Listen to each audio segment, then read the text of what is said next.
Hai teman-teman, selamat datang kembali di channel aku, Nur Ismaya.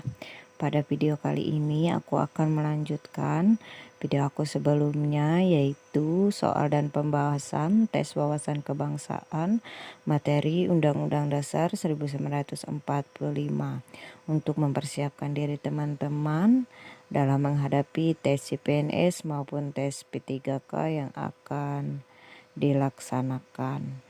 Oke teman-teman, langsung saja kita bahas soalnya satu persatu. Soal yang pertama, salah satu isi dekret 5 Juli 1956 adalah A. Pembubaran DPA, B. Pembentukan MPRS dan DPAS, C. Penetapan kembali konstituante, D. Berlakunya kembali Undang-Undang Dasar sementara 1950, atau E. Penetapan pemerintahan presidensil. Salah satu isi dekret 5 Juli adalah pembentukan MPRS dan DPAS. Jadi jawabannya adalah B. Lanjut ke soal berikutnya. Dewan Konstituante sangat sulit membuat undang-undang dasar dikarenakan A. Peserta yang hadir dalam sidang tidak mencapai 1/4 quorum, B. Peserta yang hadir dalam sidang tidak mencapai 3/4 quorum, C. Peserta yang hadir dalam sidang tidak mencapai 2/3 quorum, D. Peserta yang sepakat tidak mencapai 1/4 quorum, atau E. Peserta yang sepakat tidak mencapai 3/4 quorum. Dewan Konstituante sangat sulit membuat undang-undang dasar dikarenakan tidak mencapai kesepakatan peserta sidang sebanyak 2/3 quorum. Jadi jawabannya adalah C. Peserta yang hadir dalam sidang tidak mencapai 2/3 quorum. Setelah mengalami kegagalan pembuatan Undang-Undang Dasar baru, Presiden Soekarno mengamanatkan untuk menetapkan Undang-Undang Dasar 1945 kembali, tetapi setelah mengalami 3 kali pemungutan suara tetap gagal. Adapun pemungutan suara pertama berlangsung pada tanggal A. 30 Mei 1959, B. 1 Juni 1959, C. 2 Juni 1959, D. 4 Juni 1959, atau E. 5 Agustus 1959. Pemungutan suara pertama terjadi pada saat sidang istimewa pada tanggal 30 Mei 1959. Jadi jawabannya adalah A. Soal selanjutnya, dasar hukum yang dipergunakan untuk mengeluarkan Dekret 5 Juli 1959 adalah A. Undang-Undang Dasar 1945, B. Undang-Undang Dasar Sementara 1950, C. States No Threat, D. Hukum Perdata, atau E. Hukum Konstitusi. States No Threats, maaf kalau salah dalam pengucapan, yaitu hukum tata negara darurat. Jadi yang menjadi dasar hukum yang digunakan untuk mengeluarkan Dekret 5 Juli 1959 adalah C.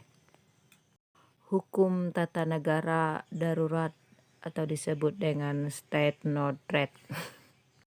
Soal selanjutnya, sistem ketatanegaraan Republik Indonesia menurut Undang-Undang Dasar 1945 adalah suatu sistem yang khas sesuai dengan A. Falsafah hidup bangsa, B. Sejarah bangsa, C. Keanekaragaman bangsa, D. Kepribadian bangsa, atau E. Tujuan bangsa. Sistem ketatanegaraan Republik Indonesia menurut Undang-Undang Dasar 1945 adalah suatu sistem yang khas sesuai dengan kepribadian bangsa. Jadi jawabannya adalah D.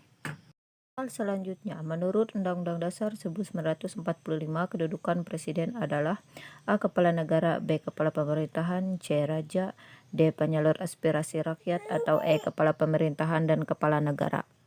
Menurut Undang-Undang Dasar 1945, kedudukan presiden adalah sebagai kepala pemerintahan dan kepala negara. Jadi jawabannya adalah E. Lanjut soal berikutnya, presiden memegang kekuasaan tertinggi di bawah A. DPR, B. MPR, C. MK, D. MA, atau E. Komisi Yudisial. Presiden adalah mandataris MPR. Jadi jawabannya adalah B. MPR. Presiden memegang kekuasaan tertinggi di bawah MPR. Tugas MPR menurut Undang-Undang Dasar 1945 adalah A. Melaksanakan kedaulatan rakyat, B. Membuat undang-undang, C. Mensahkan Undang-Undang Dasar, D. Meninjau undang-undang, atau E. Mengawasi kinerja DPR.